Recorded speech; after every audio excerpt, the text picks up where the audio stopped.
Injil Matius pasal 9. Dan ia masuk ke dalam sebuah kapal dan menyeberang, dan tiba di kotanya sendiri. Dan lihatlah, mereka membawa kepadanya seorang yang sakit lumpuh, berbaring di atas sebuah tempat tidur. Dan Yesus dengan melihat iman mereka, berkata kepada orang yang sakit lumpuh itu, "Putraku, bersukacitalah, dosa-dosa engkau diampuni."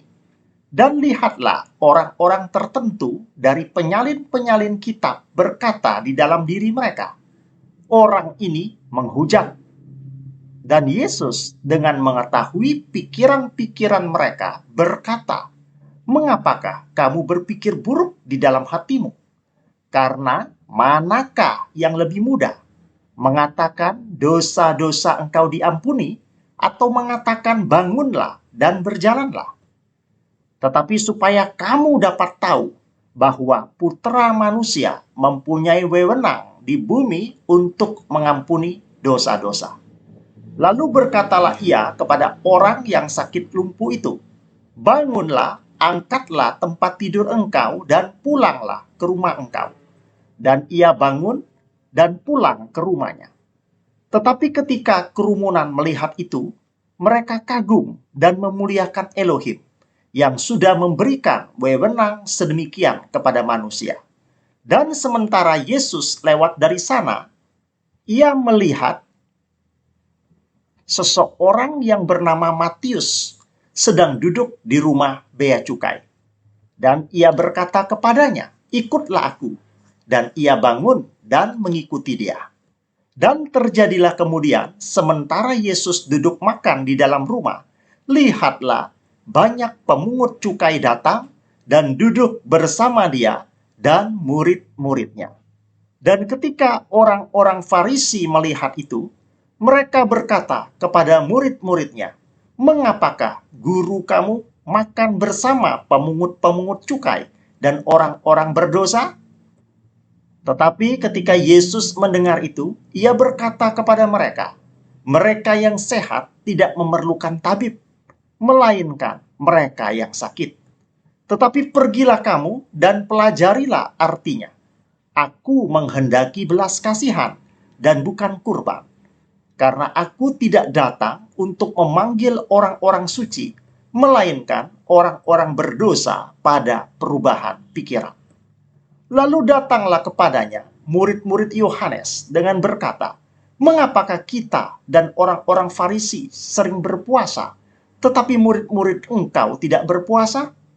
Dan Yesus berkata kepada mereka, "Dapatkah anak-anak dari ruangan mempelai perempuan berduka cita selama mempelai laki-laki ada bersama mereka? Tetapi hari-hari akan datang ketika mempelai laki-laki itu akan diambil dari mereka, dan barulah mereka akan berpuasa. Tak seorang pun menambal secarik kain baru pada pakaian yang usang, karena kain itu yang ditambal untuk menutupinya menyusut menarik dari pakaian yang usang itu, dan koyakannya dijadikan makin parah. Juga manusia tidak mengisikan anggur baru ke dalam botol-botol kulit yang tua. Kalau tidak, botol-botol kulit itu meletus dan anggur itu mengalir keluar. Botol-botol kulit itu binasa. Tetapi mereka mengisikan anggur baru ke dalam botol-botol kulit yang baru, dan kedua-duanya awet.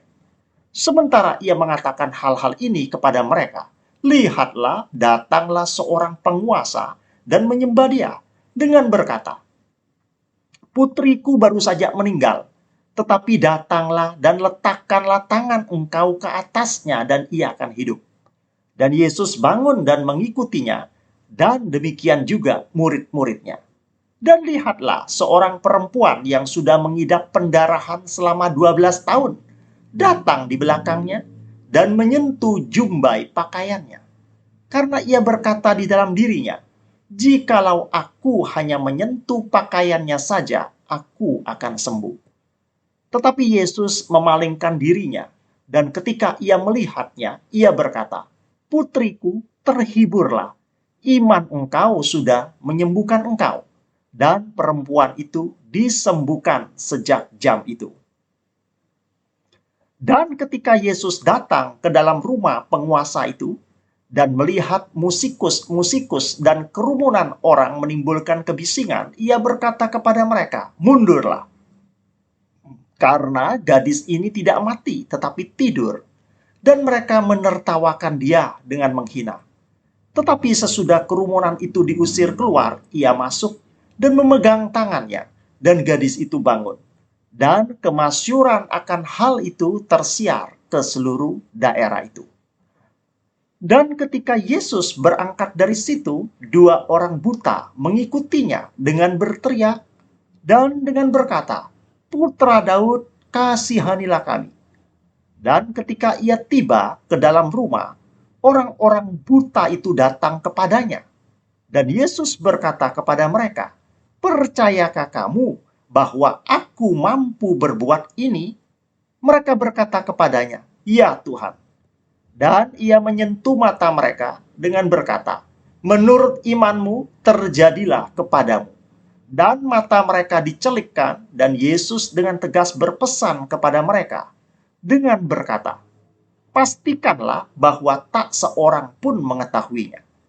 Tetapi sesudah mereka keluar, mereka menyiarkan kemasyhurannya di seluruh negeri itu. Sementara mereka keluar, lihatlah, dibawalah kepadanya seorang bisu yang kerasukan demon. Dan ketika demon itu diusir, orang bisu itu berbicara. Dan kerumunan itu kagum dengan berkata, "Hal demikian belum pernah dilihat di Israel." Tetapi orang-orang Farisi berkata, "Ia mengusir demon-demon melalui penguasa demon-demon." Dan Yesus pergi mengelilingi semua kota dan desa dengan mengajar dalam sinagoge-sinagoge mereka dan mengkhotbahkan Injil kerajaan dan menyembuhkan setiap penyakit dan setiap kecacatan di antara masyarakat.